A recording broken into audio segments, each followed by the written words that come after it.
और आइए अब शुरुआत करते हैं। आपको बता दें कि प्रधानमंत्री मोदी 5 देशों की यात्रा के दूसरे चरण में नीदरलैंड में हैं। प्रधानमंत्री मोदी का नीदरलैंड का ये जो दौरा है वो काफी अहम है और ऐसे में नीदरलैंड प्रवास के दौरान रणनीतिक साझेदारी, तकनीकी सहयोग और सांस्कृतिक जुड़ाव तीनों मायनों में ये बेहद खास रहा है।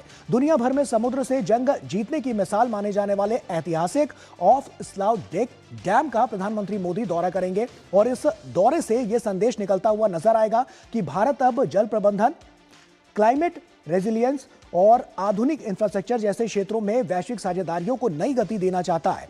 इसी दौरान भारत और नीदरलैंड के बीच कृषि, खाद्य प्रसंस्करण, सेमीकंडक्टर, स्वच्छ ऊर्जा, डिजिटल टेक्नोलॉजी, जल संरक्षण और सप्लाई चेन जैसे अहम क्षेत्रों में 17 बड़े समझौतों पर सहमति बनी है, जो आने वाले समय में दोनों देशों के आर्थिक और तकनीकी रिश्तों को और ज्यादा मजबूत करेंगे। और इस दौरे का सबसे भावुक और ऐतिहासिक पल तब सामने आया जब नीदरलैंड ने भारत की सदियों पुरानी सांस्कृतिक धरोहर चोल काल के दुर्लभ ताम्रपत्र भारत को वापस सौंपे हैं। ये सिर्फ पुरानी धरोहरों की वापसी नहीं है, बल्कि भारत की विरासत के प्रति दुनिया के बढ़ते सम्मान का प्रतीक भी है।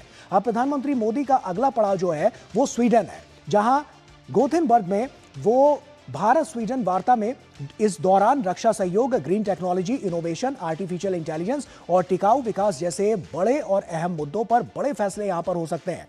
यानी नीदरलैंड से लेकर स्वीडन तक यह दौरा सिर्फ कूटनीतिक नहीं, बल्कि भारत की बढ़ती वैश्विक भूमिका और मजबूत होती रणनीतिक पहचान की तस्वीर जो है वो पेश कर रहा है। तो क्या कुछ इसमें बहुत खास होने वाला है, आइए आपको ये बताते हैं, क्योंकि ये दूसरा दिन है नीदरलैंड का प्रधानमंत्री नरेंद्र मोदी का और इसमें क्या कुछ खास होता हुआ नजर आ रहा है ये हम आपको बता रहे हैं। दरअसल आपको बता दें कि नीदरलैंड का ये जो दूसरा दिन है प्रधानमंत्री मोदी का, प्रधानमंत्री मोदी आज ऑफ स्लाउडेक डैम का दौरा करेंगे, जो काफी महत्वपूर्ण है।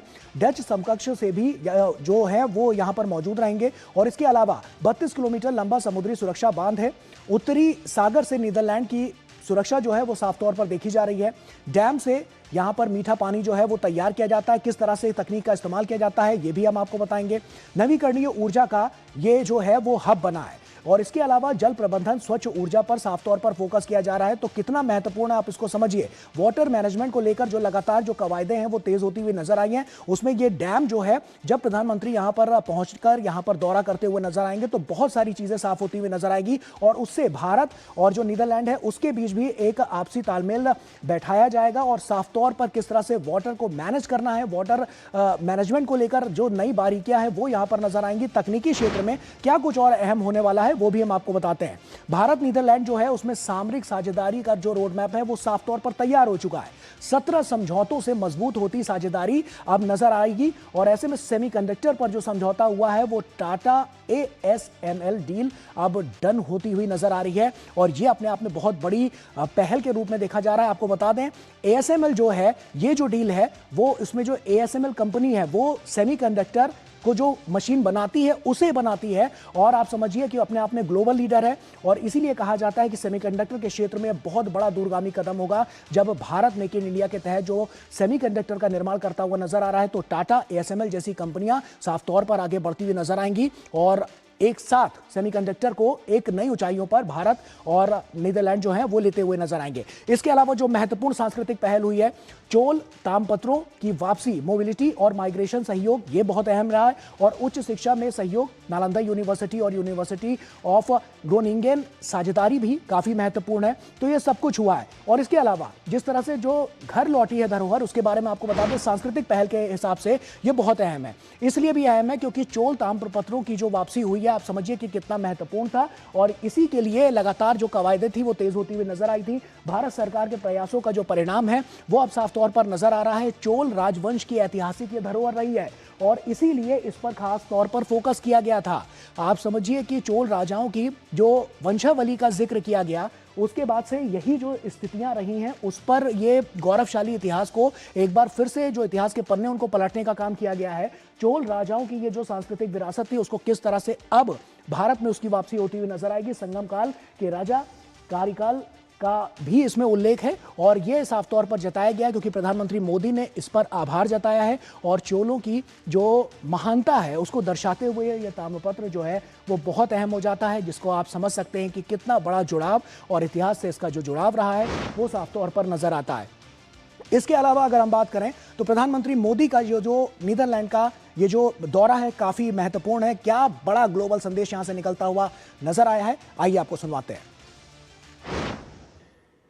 ये दशक दुनिया के लिए आपदाओं का दशक बन रहा है।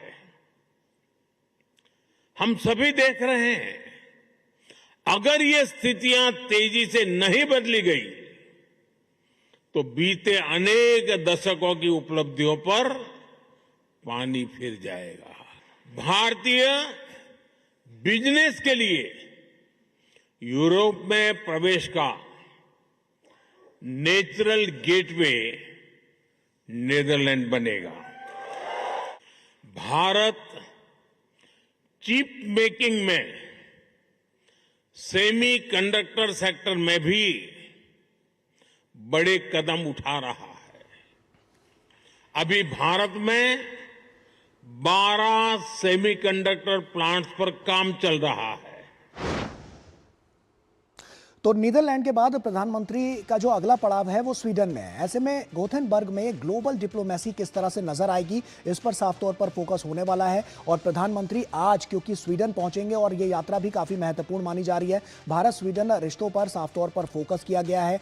और स्वीडन के प्रधानमंत्री से पीएम मोदी की जो मुलाकात है वो काफी महत्वपूर्ण है। उल्फ क्रिस्टरसन के साथ ये द्विपक्षीय वार्ता होगी जो अपने आप में कई अलग अलग क्षेत्रों पर होती हुई नजर आएगी, जिसमें अगर हम बात करें तो एआई और इनोवेशन पर अहम चर्चा हो सकती है, खास फोकस रहने वाला है। रक्षा और अंतरिक्ष सहयोग पर भी नजर रहेगी। जलवायु और ग्रीन टेक्नोलॉजी पर मंथन भी हो सकता है। वहीं यूरोपियन इंडस्ट्री से संवाद भी किया जाएगा। यूरोपियन राउंड टेबल में प्रधानमंत्री का संबोधन होता हुआ नजर आएगा और आर्थिक साझेदारी को नई रफ्तार मिलेगी। तो तमाम जो नीतियां हैं वो बनती हुई नजर आएंगी। और इसके अलावा जो रणनीतिक पहल है और किस तरह से दोनों देशों का जो आपसी हित है उसको किस तरह से आगे बढ़ाना है, ये अगले पड़ाव में साफ होता हुआ नजर आएगा। और साफ तौर पर कहें तो प्रधानमंत्री नरेंद्र मोदी का यह दौरा बहुत हाईटेक है, चाहे नीदरलैंड की बात कर लें और उसके बाद जब वो स्वीडन पहुंचेंगे तो वहां पर भी कुछ ऐसी ही कमोवेश तस्वीर देखने को मिलेगी जो बड़े फैसले वहां से निकलते हुए नजर आ सकते हैं। सुधाकर दास हमारे सहयोगी हमारे साथ जुड़ रहे हैं। सुधाकर, क्या बड़ी रणनीतियां बनती हुई नजर आई हैं साफ तौर पर देखें नीदरलैंड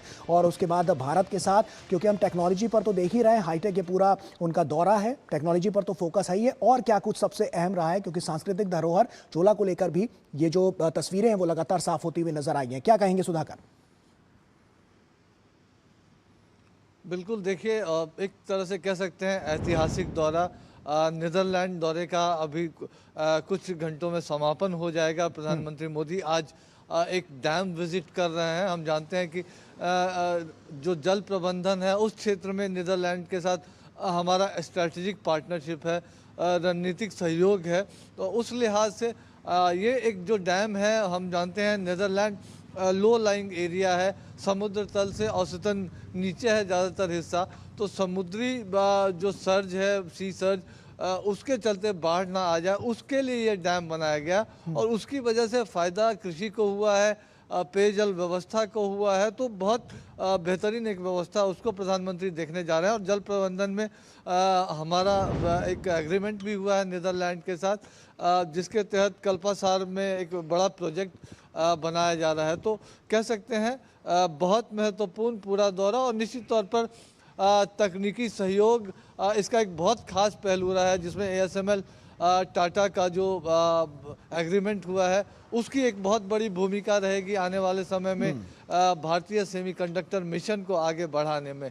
लेकिन इसके बाद प्रधानमंत्री स्वीडन पहुंच रहे हैं। और जैसा आपने कहा कि स्वीडन का दौरा भी साल 2018 में प्रधानमंत्री मोदी स्वीडन पहुंचे थे, उसके बाद इस बार उनकी यात्रा हो रही है। तो जिस तरह का सहयोग स्वीडन के साथ है, ख़ासतौर से चाहे तकनीक की बात हो, AI की बात हो, इनोवेशन की बात हो, इसमें स्वीडन एक टॉप मोस्ट कंट्रीज जो दुनिया में हैं उनमें आता है।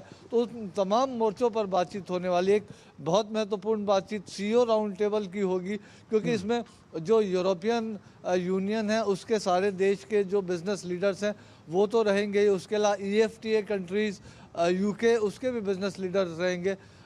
यूरोपियन कमीशन की प्रेसिडेंट उर्सुला वन डेर भी उसमें मौजूद रहेंगी। तो एक भारत में जो व्यापार के जो नए अवसर बन रहे हैं, इन्वेस्टमेंट के जो नए अवसर बन रहे हैं, उसको लेकर बातचीत होगी। तो उस लिहाज से कह सकते हैं कि ये दौरा संबंधों को तो मजबूत कर ही रहा है, लेकिन भारत में अवसरों की एक नई दुनिया लेकर आएगा। जिस तरह से बातचीत लगातार आगे बढ़ रही है, पहले यूएई की तरफ से $5 बिलियन का कमिटमेंट आया, उसके बाद हमने देखा कि किस तरह से कल डच सीईओज ने हर फील्ड में एक तरह से भारत में निवेश की बड़े ऐलानों का जिक्र किया, उसके बारे में घोषणाएं की। उसके बाद अब स्वीडन में भी यही कुछ होने वाला है। तो कह सकते हैं कि बहुत महत्वपूर्ण ये प्रधानमंत्री मोदी का पूरा दौरा। गौरव, ऐसे में सुधाकर एक सवाल और आता है कि ऊर्जा सुरक्षा को लेकर और ऊर्जा में तकनीकी के बदलाव को लेकर क्या यहाँ पर भी उसके लिए कोई बड़ी पहल यहाँ पर नजर आई है? क्योंकि साफ तौर पर उस पर भी बहुत बड़ा फोकस जो है वो रखा गया था। तो क्या यहाँ से भी वो नीतियां बनती हुई नजर आ रही हैं जो आने वाले कल में एक सुनहरा भविष्य देती हुई नजर आएंगी इन देशों को? अब बिल्कुल देखिए, हमने यूएई में देखा जो स्ट्रैटेजिक ऑयल रिजर्व हो या एलपीजी और एलएनजी के रिजर्व बनाने की बात हो, उसको लेकर जो बड़े समझौते हुए, जिसको एक माइलस्टोन समझौता कहा जा रहा है, या फिर यहाँ जो ग्रीन हाइड्रोजन को लेकर नीदरलैंड में जो समझौता हुआ है। ग्रीन हाइड्रोजन सबसे सस्ता भारत बनाता है, लेकिन दुनिया में एक्सपोर्ट का एक हब बन सके उसकी बातचीत हो। तो एक क्लीन एनर्जी को लेकर भारत जो लगातार कोशिश कर रहा है, उसको लेकर स्वीडन के साथ भारत का एक बहुत व्यापक संपर्क है। तो निश्चित तौर पर एक बहुत ही अहम मुद्दा रहने वाला है। इसको लेकर भी व्यापक तौर पर चर्चा की जाने वाली है कि किस तरह से इस दिशा में आगे बढ़ा जा सकता है।